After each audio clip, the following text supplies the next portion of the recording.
제목은 통합당의 인질이 되어버린 보수 국민들. 많은 사람들이 이 글에 동의하지 않는 사람들도 있는 것 같아요. 그런데 적어도 저는 정규제 주필의 약간 속마음을 알 것 같습니다. 알 것 같습니다. 귀현이님이 정규제 주필 글 읽고 힘이 빠집니다 이렇게 말씀하시네요. 근데 이게 현실인 것 같습니다. 정규제 주필이 하는 얘기가 저는 개인적으로 현실인 것 같습니다. 그런데 힘 빠질 일은 없습니다. 국민이 그들의 정당을 만드는 것이 아니라 정당이 그들의 국민을 인질로 삼는 그런 상황이 되고 말았다. 솔직히 이 줄에 모든 것이 담겨 있습니다. 이게 사실 결론이에요. 나머지는 이 두 줄에 대한 설명일 뿐입니다.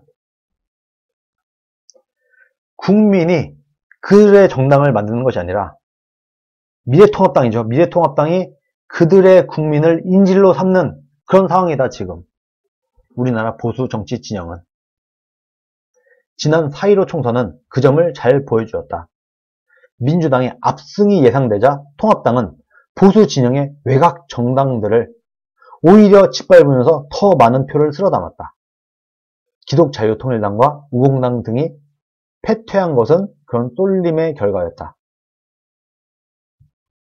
4.15 총선 때 보수가 괴멸될 것 같다는 그런 위기감에 닥치니까 보수 진영이 똘똘 뭉치게 되었는데, 그러면서 기독자유통일당과 우공당에 갔어야 될 표도 미래통합당으로 갔다. 이렇게 보고 있는 것 같습니다. 그리고 저도 이 말이 맞다고 봅니다. 맞다고 판단을 합니다. 유권자들이 그들의 정당에 포획되는 역전 현상은 꽤 오래된 것이다. 연동형 비례제는 선거 과정에서 부결되었다. 연동형 비례제는 통과가 되었지만, 법으로는 통과가 되었지만 선거에서 사실상 부결되었다. 선거를 통해서 없어졌다. 기존 거대 정당으로 모두 빨려 들어갔다. 텅 비어있는 보수의 공간은 통합당의 휴영지로만 남아있다. 어떤 분은 이 글을 보고 울었다고 하는 분들도 계시네요. 보수가 새로운 꿈을 꾸지 못하는 것도 그것 때문이다. 보수가 새로운 꿈을 꾸지 못하는 것도 지금 미래통합당의 국민들이, 우파 국민들이 인질로 인질로 잡혀있는 이런 상황 때문에 보수가 새로운 꿈을 꾸지 못하고 있다. 유권자가 아니라 지휘자로, 창조의 에너지가 아니라 진영 논리의 싸구려 싸움꾼으로 끌려 들어가는 중이다. 진실보다 진영 논리가 앞서고 보수의 가치, 자유주의의 가치보다 진영 논리가 더 우선하게 되는 이런 상황이 지속되면서 우리 우파들이, 보수가 새로운 꿈을 꾸지 못하고 미래통합당의 인질로 잡혀있는 이런 상황이 계속해서 되고 있다. 이런 것도 오래되었다. 꽤 오래되었다. 이런 상황이 개선될 것이라는 조짐은 어디에도 없다. 사실 이런 상황이 개선될 것이라는 조짐이 없다. 이 말에 많은 사람들이 힘이 빠지는 것 같습니다. 지금 이게 한국 보수 정치의 구조다. 이렇게 얘기를 하고 있습니다. 많은 사람들이 동의를 하고 있네요. 근데 정규제 주필이 쓴 글에 비하면 그렇게 많은 사람들이 공유를 하고 있지는 않습니다. 그것도 그렇고 좋아요도 별로 없고요.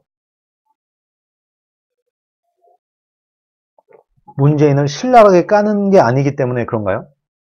많은 사람들이 동의하지 않고 있네요. 근데 선거는 그렇습니다. 선거는 원래. 선거 때는 원래 우리는 차악을 택하는 거잖아요. 최악을 피하는 게 선거고, 최악의 정치 집단, 차악을 택함으로써 최악의 정치 집단을 계속해서 축소해 나가는 과정을 겪다가 그래서 점점 더 정치가 좋아지는, 이게 현실 정치이고 현실 선거다. 이것을 우리가 선거 때는 인정을 해야 됩니다. 기본적으로 우리는 기본적으로 그렇게 해야 됩니다. 그것이 선거다.